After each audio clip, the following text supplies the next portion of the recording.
오늘은 2024년 첫째 주일입니다. 2024년을 새롭게 시작하는 이 주일에 축복 안수기도와 성찬을 했습니다. 우리들 모두 예수님의 십자가 보혈의 은혜와 주님 주신 이 축복 안에서 새로운 소망을 가지고 믿음으로 한 해를 힘차게 시작하시기를 주님의 이름으로 축원합니다. 오늘 말씀은 제가 기도하면서 정한 올해의 말씀입니다. 이스라엘의 남은 자들이 회복의 날에 부를 찬양과 환희에 대해서 이야기하고 있는 그런 내용이에요.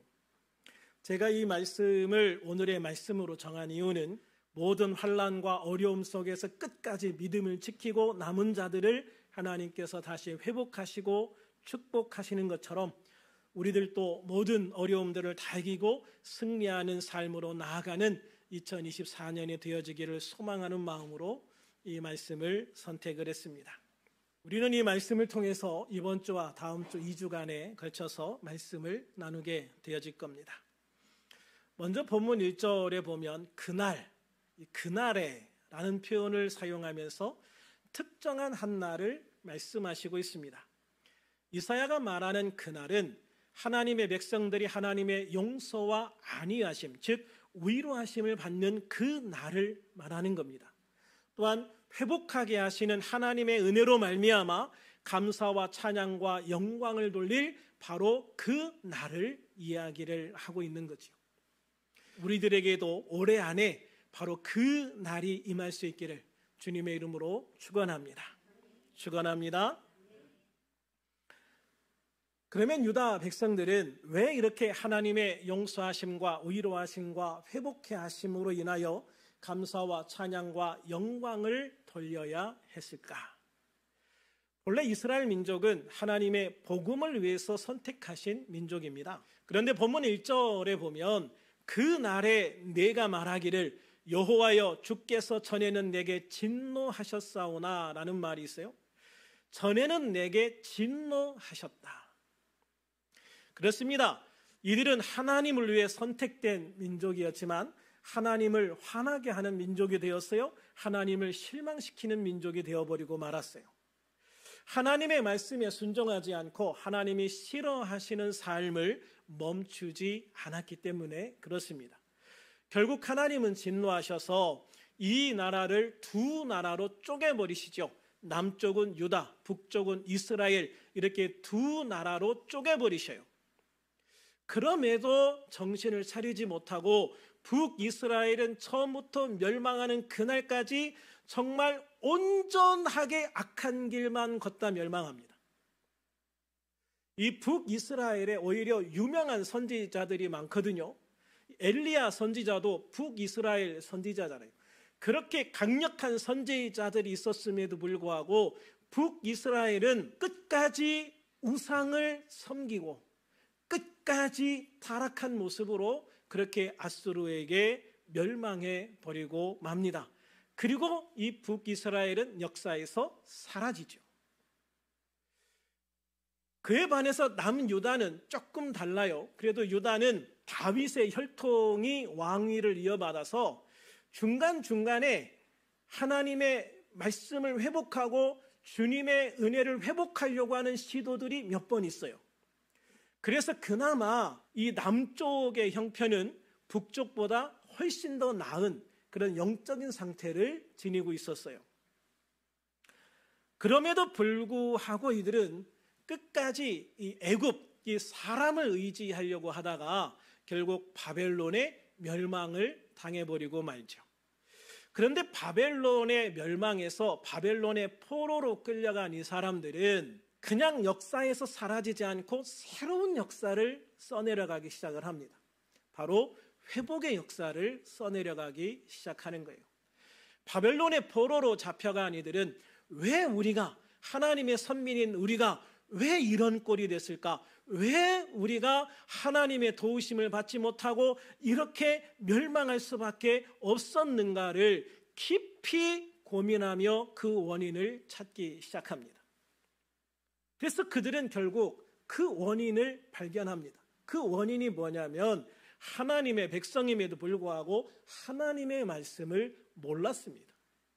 하나님의 말씀을 몰라.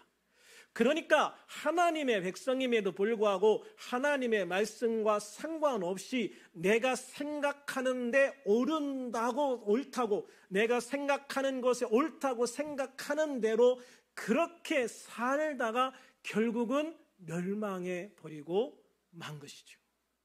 그래서 이들은 바벨론에서요 하나님의 말씀을 다시 찾고 회복하려고 합니다. 이게 굉장히 중요한 것이죠. 그러면 하나님의 백성인데 왜 하나님의 백성인 그들이 하나님의 말씀을 알지 못했을까? 당시의 성경책은 우리의 성경책과는 전혀 달라요. 이런 책이 아니잖아요. 그 당시에는. 그 당시는 두루마리라고 하는 형태로 하나님의 말씀이 기록이 되어 있었어요.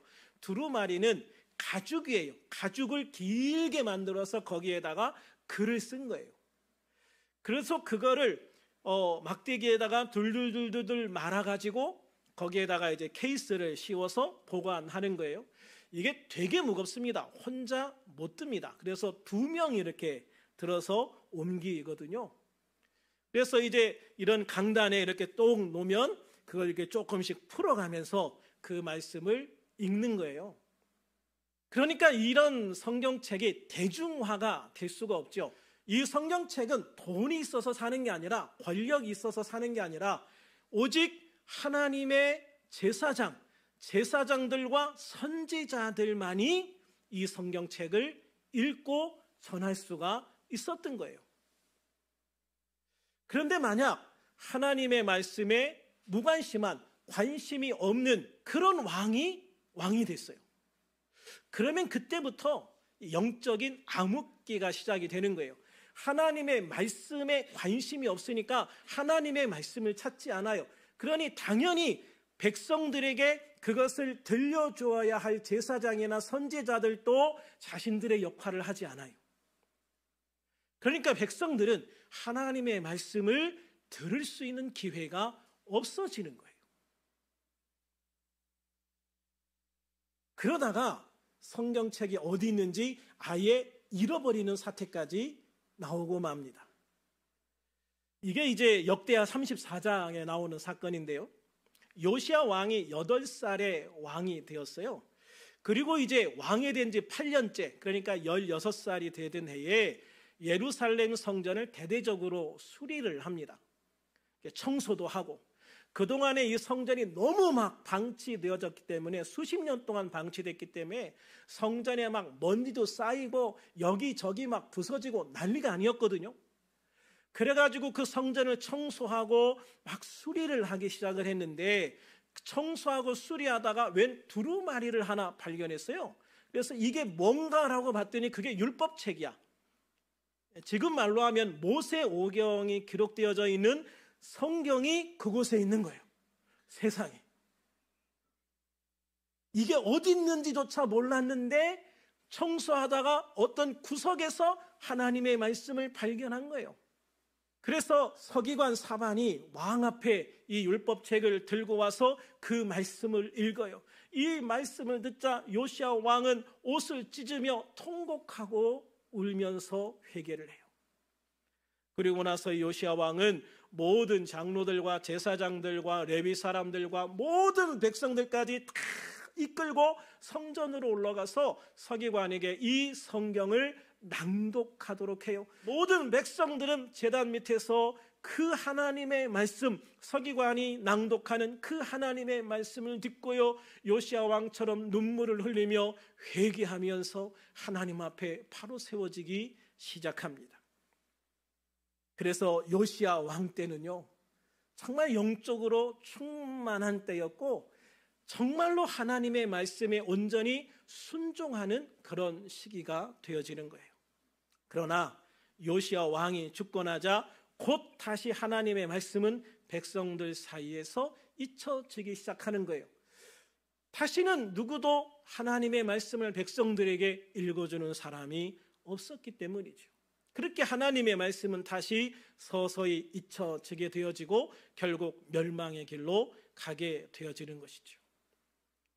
그렇기 때문에 이스라엘 백성들, 이 유다 백성들은 바벨론에서 우리가 하나님의 말씀이 있을 때는 그때는 나라가 부강해지고 영적으로도 충만해지고 하나님의 은혜를 받았었는데, 하나님의 말씀을 잃어버리고 하나님의 말씀이 없었을 때 그때 우리는 이렇게 각자 자기의 길로 가면서 수많은 죄악의 길을 걷게 되어졌고 결국 우리는 이렇게 멸망하게 되었구나라는 것을 알게 되어진 것이죠.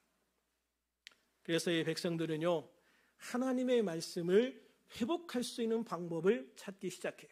그래서 만든 게 회당이라는 거예요. 회당. 신약 성경에 회당이라는 게 많이 나오잖아요. 그런데 이 회당이라는 것은 원래 있었던 기관이 아니라 바벨론의 포로로 잡혀갔을 때 그곳에서 만든 기관이 회당이에요. 왜냐하면 이들이 바벨론으로 잡혀갔을 때 하나님의 성전이 그곳에 없었기 때문에 제사를 드릴 수는 없어요. 그런데 제사는 못 드려도 우리가 같이 모여서 하나님의 말씀을 읽고 배우고 또 하나님을 찬양하고 하나님의 말씀을 듣는 그런 모임을 갖자. 그래서 회당이라는 이 기구를, 회당이라는 건물을 마을을 만들 때 마을 한복판에 가장 먼저 지었고 그 중심으로 해서 그 주변에 마을의 집들을 지어나가기 시작을 한 거예요. 그리고 마을이 커지면 또다시 성전, 또다시 회당을 짓고 그 회당을 통해서 또 다른 마을을 만들기를 시작한 거예요. 그거는 바벨론이 포로로 잡혀온 사람들이 스스로 마을을 이루어서 살아갈 수 있도록 허락했기 때문에 가능한 거죠. 그래서 이들은요, 어릴 때부터 회당에서 말씀을 배우기 시작했어요. 말씀을 배우고 암송하고, 이들이 우리처럼 성경을 가지고 다닐 수는 없으니까 회당에서 계속 읽어주고 그걸 들으면서 외우는 거예요. 그렇게 하나님의 말씀을 읽고 듣고 암송하고 묵상하면서 이 말씀이 그들 안에 충만하게 되어지기 시작하는 거예요. 그래서 이들은 결국 하나님께서 신명기 6장에 말씀하신 대로 하나님의 말씀을 가진 민족이 되는 거죠. 어릴 때부터 하나님의 말씀을 배우고 그 말씀을 가진 민족이 되는 거예요. 그래서 이 바벨론 포로 이후에 예수님 오실 때까지 하나님의 말씀이 없어서 문제가 되진 않아요. 나중에 바리새인들이 하나님의 말씀을 자기들의 생각대로 너무 과도하게 해석하고 정형화시켜서 문제가 되는 거지. 하나님의 말씀이 없어서 문제가 되지는 않는단 말이에요. 근데 그렇게 하나님의 말씀이 충만하게 되어지자, 하나님의 말씀으로 그들의 영이 회복되어지기 시작하자 하나님께서는요, 이들을 회복시켜 주시기 시작하는 거예요. 말씀이 회복되니까, 영적으로 회복되고 영적으로 회복이 되니까 하나님의 회복시키는 은혜가 시작이 되어지는 거예요. 여러분, 이것은 우리에게 굉장히 중요한 거예요. 우리의 삶에서, 우리의 신앙에서 하나님의 말씀이 얼마나 중요한가를 분명하게 보여주는 것이기 때문에 그렇습니다. 그래서 하나님의 말씀이 있는 백성은 살고요, 하나님의 말씀이 없는 백성들은 망하는 거예요. 말씀, 하나님의 말씀, 그 말씀을 내 안에 회복하게 하고 그 말씀을 통해서 내가 새로워지자, 영적으로 부흥하자, 영적으로 뜨겁게 회복하자. 그래서 이 말씀을 통해서 새로운 삶을, 회복의 삶을 시작하자고 이야기를 하고 있는 거예요. 우리 본문 1절 다시 한번 읽어볼까요? 시작. 그날에 내가 말하기를 여호와여, 주께서 전에는 내게 노하셨사오나 이제는 주의 진노가 돌아섰고 또 주께서 나를 안위하시오니 내가 주께 감사하겠나이다 할 것이라. 할렐루야. 이제는 주의 진노가 돌아섰다. 진노가 돌아섰다. 전에는 그들이 하나님의 말씀을 몰라 각자 자기가 옳은 대로 행하였더니 하나님의 진노가 임했어요. 그런데 이제는 하나님의 말씀을 통해서 하나님의 뜻을 구하는 백성이 되었더니 하나님께서 그 노여움을 푸셨다, 그 진노로부터 돌아서셨다라고 말씀하고 있어요. 하나님께서 노여움을 푸시고 진노로부터 돌아서셨다는 것은 이제 진노 대신에 회복의 은혜를 베푸시겠다라고 하는 말씀과 같은 말이에요. 유다 백성들에게 기회가 주어진 것이죠. 주님께서는 그동안 힘들고 어려웠던 모든 순간들을 잘 견뎌내온 그들을 위로해 주시겠다라고 말씀을 하시는 겁니다. 사람의 위로는요, 말뿐입니다. 그렇죠? 우리가 말로만 위로하죠. 사실 더 실제적인 무슨 도움을 주는 게 어려워요. 때로는 불가능하죠. 그런데 하나님의 위로는요, 절대 말로 그치지 않습니다. 하나님의 위로는요, 회복의 은혜와 함께 주어지기 때문에 그렇습니다. 그러므로 주님이 나를 안위하신다, 즉 위로해 주신다라는 말씀은 회복시켜 주시겠다라고 하는 것을 전제로 말씀을 하시는 거예요. 그러니 우리가 어찌 감사하지 않을 수 있을까? 어찌 찬양하지 않을 수 있을까라는 거예요. 그래서 하나님의 회복의 선언을 들은 이사야는 하나님께 감사와 찬양을 올려드리는 것입니다. 2절 같이 읽어봅니다. 시작. 보라, 하나님은 나의 구원이시라. 내가 신뢰하고 두려움이 없으리니 주 여호와는 나의 힘이시며 나의 노래시며 나의 구원이심이라. 할렐루야. 이 찬양에서 보라라고 하는 단어는요, 뭘 보라는 얘기가 아니라 아주 굉장히 큰 어떤 은혜를 체험했을 때 나오는 감탄사입니다. 그러니까 이 이사야는 지금 하나님 안에서 정말 놀라운 일을 체험하고 그 놀라운 일을 통해서 감탄하고 있는 거예요. 이사야가 그렇게 감탄하고 있는 내용이 무엇일까? 바로 하나님은 우리의 구원이시다라는 말씀이에요. 하나님은 우리를 구원하시는 분이시다. 할렐루야. 이사야는 유다 백성들을 바벨론으로부터 구원해 주시는 하나님의 은혜를 찬양하고 감탄하고 있는 거예요. 하나님께서는 이들에게 구원의 은혜를 베푸시기 위해서 행하신 일이 너무나도 감격스럽고 놀랍고 위대한 것이기 때문에 그렇습니다. 인간적으로 볼 때 이들은 구원에 대한 소망을 포기할 수밖에 없는 상황이었어요. 과거 애굽의 노예로 있을 때도 그랬습니다. 과거 애굽의 노예로 있을 때 이들이 출애굽할 수 있었던 것, 그거는요 정말 하나님의 엄청난 권능을 통해서 10가지 재앙을 통해서 겨우 나온 거예요. 만약에 하나님이 이 10가지의 재앙을 애굽에 내리지 않았다면 애굽은 절대로 이들을 애굽 밖으로 보내주지 않았을 거예요. 인간적으로는 불가능한 일을 하나님이 만드신 거예요. 지금 바벨론에 있는 이 순간에도 똑같은 거예요. 바벨론이라고 하는 거대한 제국이 이들을 사로잡아서 바벨론 안에 빈 땅에 이주를 시켰어요. 그들에게는 넓어진 제국에 노동력이 필요하기 때문에 다 잡아간 거거든요. 그런데 그들이 이들을 돌려보낸다? 천만에요. 절대 돌려보내지 않아요. 그러면 이들이 바벨론 제국을 물리치고 나간다? 그거는 더더구나 불가능한 거예요. 그런데 거기에다가 그 바벨론 제국을 멸망시키고 페르시아 제국이 또 들어와 버립니다. 바벨론보다 더 강하고 더 엄청난 영토를 가진 페르시아 제국이 딱 들어와 버려요. 이게 더 불가능한 거예요. 더 갈 수 없는, 더 도저히 빠져나갈 수 없는 그런 상황이 되어버리는 거예요. 점점 이들에게는 더 힘든 상황이 되는 거죠. 그런데 여러분, 하나님께서 이들의 마음을 움직이시는 거예요. 하나님께서 역사하시는 거예요. 하나님이 역사하시니, 하나님이 이야기하시니, 하나님이 약속하시니 그 불가능한 것이 실제로 이루어지게 되어지는 것이죠. 그래서 고레스 왕을 통해서 결국은 이들이 고향 땅으로 돌아올 수 있는 길이 열리게 되어지는 것이죠. 하나님께서 하셨기 때문에 이들이 돌아올 수가 있었던 거예요. 그러니까 이런 놀라운 구원의 역사는요, 내 힘으로 되어지는 게 아니죠. 누가 하시는 겁니까? 하나님이 하시는 것이죠. 구원의 역사는 철저하게 하나님의 역사예요. 그래서 그 하나님의 역사를 통해서 그들이 바벨론과 페르시아 제국을 빠져나와 다시 예루살렘으로 돌아올 수 있는 이 놀라운 구원을 이룰 수가 있게 되어진 거예요. 뿐만 아니라 하나님께서는 바벨론, 페르시아 그런 나라로부터의 구원뿐만 아니라 예수 그리스도를 통해서 우리의 모든 죄를 사하시고 하나님의 백성으로 구원하시려고 하는 놀라운 계획을 가지고 진행시키시는 거예요.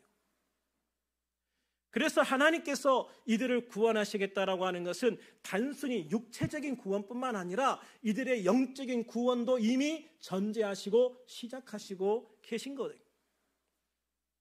그러니까 우리가 어떻게 주님의 그 구원의 은혜에 기뻐하지 않고 찬양하지 않고 감격하지 않을 수가 있겠습니까? 어떻게 감사하지 않을 수가 있겠어요? 유다 백성들은요, 하나님의 이 구원의 약속을 약속으로만 받았어요. 실제로 예수님을 통한 구원의 은혜를 그들은 누리지는 못했습니다. 우리들은 예수 그리스도의 십자가 은혜를 통해 이미 구원받은 자가 되었습니다. 유다 백성들에 비해서 비교할 수 없는 놀라운 은혜를 우리는 받게 되어진 것이에요. 하나님께서는 우리를 죄와 사망에서 구원하셨을 뿐만 아니라 우리 삶의 풍랑에서도 구원해 주시겠다 약속하셨습니다. 바다에 이는 풍랑을 작은 배가, 그것도 나무로 조악하게 만든 배가 헤쳐나간다는 것 자체가 어쩌면 불가능하게 보입니다. 우리 삶의 바다에 이는 풍랑도 우리 개인이 헤쳐나가고 이기기에는 너무나도 힘들고 불가능해 보이죠. 그러나 우리 주 예수님이 우리 인생의 배에 함께 타고 계시는 것을 믿으시기를 바랍니다. 예수님은 이 세상 끝날까지 우리와 함께 하시겠다 약속하신 그대로 성령으로 우리 안에 임하셨습니다. 그래서 언제 어디에서나 주님은 우리와 함께 하시는 걸 믿으시기를 바랍니다. 내가 어디에 가든지 어떤 상황에 있든지 주님이 내 안에 우리와 함께 계신다 말씀하시는 거예요. 그래서 주님은 언제 어디에서나 우리와 함께 동행하시는 걸 믿으시기를 바랍니다. 우리는 그렇게 약속대로 우리 인생의 배에 함께 타고 가시는 예수님을 신뢰할 수 있어야 됩니다. 우리 주님을 믿고 신뢰해야 두려움이 없어집니다. 예수님과 함께 배를 타고 갈릴리 바다를 건너가던 제자들이 풍랑을 만났을 때 두려움에 떨며 예수님을 깨워 도와달라고 합니다. 잠에서 일어나신 예수님은 바다와 바람을 꾸짖어 잔잔하게 하셨습니다. 그러나 제자들은 예수님께 믿음이 작은 자라는 꾸지람을 들을 수밖에 없었습니다. 그들이 예수님과 함께 있었음에도 두려워 떨었기 때문이죠. 그러므로 우리는 우리 인생의 배에 함께 타고 우리와 동행하시는 주님을 믿어야 합니다. 절대적으로 신뢰할 수 있어야 합니다. 할렐루야. 그리고 그 믿음과 신뢰를 통해 주님을 깨워야 합니다. 기도해야 합니다. 그러면 나머지는 주님께서 해결해 주시는 거예요. 잠에서 일어나신 예수님이 제자들에게 야 니네들이 바다를 잔잔하게 해봐, 너희들이 바람을 멈추게 해봐 안 하셨단 말이에요. 예수님이 하신 거예요. 우리의 삶에 이런 놀라운 역사는 내가 하는 게 아니라 주님이 하시는 거예요. 우리는 단순히 기도할 뿐이고 우리의 기도를 들으신 주님이 우리의 기도를 통해서 역사하시는 거예요. 내가 하는 게 아니라 주님이 하시는 거란 말이에요. 그러므로 우리는 주님을 절대적으로 믿고 신뢰해야 돼요. 믿고 신뢰하면 주님께서 역사하시는 것입니다.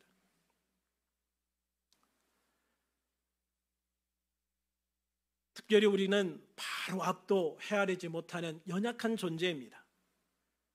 그러나 하나님은 과거와 현재뿐만 아니라 미래도 다 알고 계시는 분이시죠.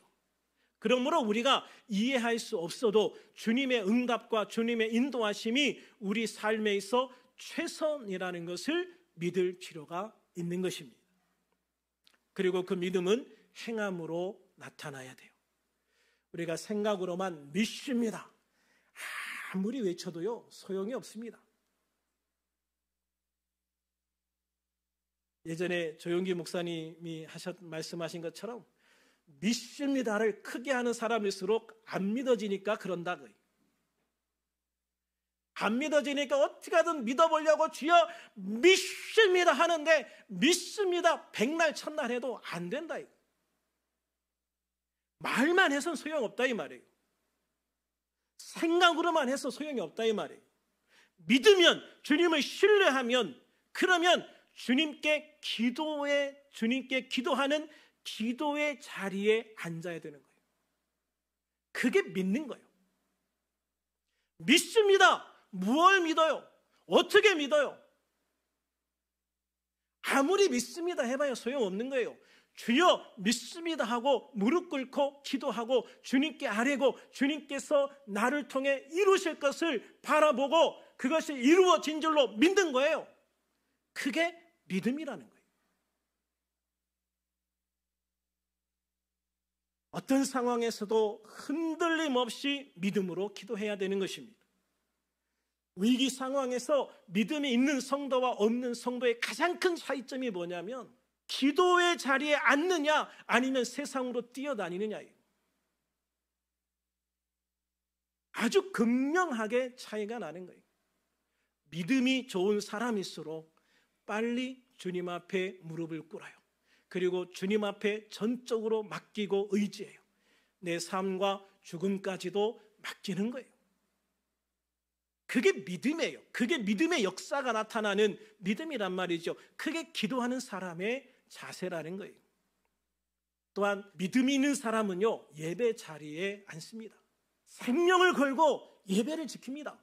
예배에 힘씁니다. 어떻게 하든지 예배를 지키려고, 그 예배의 자리를 지키려고 노력합니다. 내가 어쩔 수 없이 다른 곳에 갔으면 그곳에서라도 반드시 예배의 자리를 찾아갑니다. 믿음이 없는 사람은 주일에 어디를 가면 그곳에서 아유 주님 이곳에 왔으니까 그냥 이번 주 편하게 놀게요. 그리고 교회 안 갑니다. 어디에 가든 본교회를 지키는 게 가장 중요하지만 어디에 가든 그곳에 교회를 가야 돼요. 예배의 자리를 지켜야 돼요. 그게 믿음 있는 사람의 모습이에요. 안 그러면 밴드를 통해서라도 예배를 드려야 돼요. 우리가 온라인으로 예배를 다 송출하잖아요. 그러면 그 온라인 예배라도 함께 해야 되는 거예요. 그 예배를 성공시키는 것, 그게 믿음의 증거예요. 여러분. 우리가 어떻게 세상에 믿음을 보이나, 어떻게 우리가 하나님 앞에 내 믿음을 보이나, 간단합니다. 기도하고 예배하면 됩니다. 그게 믿음을 가장 쉽게 하나님 앞에 그리고 세상에 보여줄 수 있는 거예요. 또한 우리는 하나님의 말씀을 읽고 묵상해야 돼요. 우리 믿음은 말씀을 통해서 성장하는 거예요. 말씀이 없으면 망한다고 그랬잖아요. 말씀이 있는 사람이 성공하는 거예요. 그래서 정말 내가 뭔가 성공하고 싶다. 여러분, 말씀을 한번 파보세요. 그 말씀을 읽고 말씀을 묵상해 보세요. 그 말씀을 통해서요, 그냥 말씀이 별거 아닌 것처럼 생각될지 모르지만 말씀이 능력이에요. 말씀이 능력이에요. 그 말씀이 내 안에 들어올 때 내 안에 능력이 나타나기 시작하는 것입니다. 그러므로 2024년 우리를 회복하게 하실 주님, 승리케 하실 주님을 믿고 감사하며 찬양하는 우리들이 될 수 있기를 주님의 이름으로 축원합니다. 우리들의 연약함과 부족함을 채워주시고 위로해 주시는 주님, 구원해 주시고 승리케 하시는 주님을 믿고 바라보는 우리들이 될 수 있기를 축원합니다. 우리 주님을 믿고 신뢰함으로 두려움 없이 달려가는 우리들이 될 수 있기를 축원합니다. 기도의 자리에서 승리하기를 축원합니다. 예배의 자리에서 승리하기를 축원합니다. 그리고 어느 해보다 하나님의 말씀을 더 많이 읽고 묵상해서 주님의 뜻을 따라가는 데 힘쓰는 한 해가 되기를 주님의 이름으로 축원합니다. 그래서 2024년이 우리에게 희망의 해가 되기를 소망합니다. 회복의 해가 되기를 소망합니다. 승리의 영광을 돌릴 수 있는 복된 한 해가 되어질 수 있기를 우리 주 예수님의 이름으로 축원합니다. 축원합니다. 기도하겠습니다.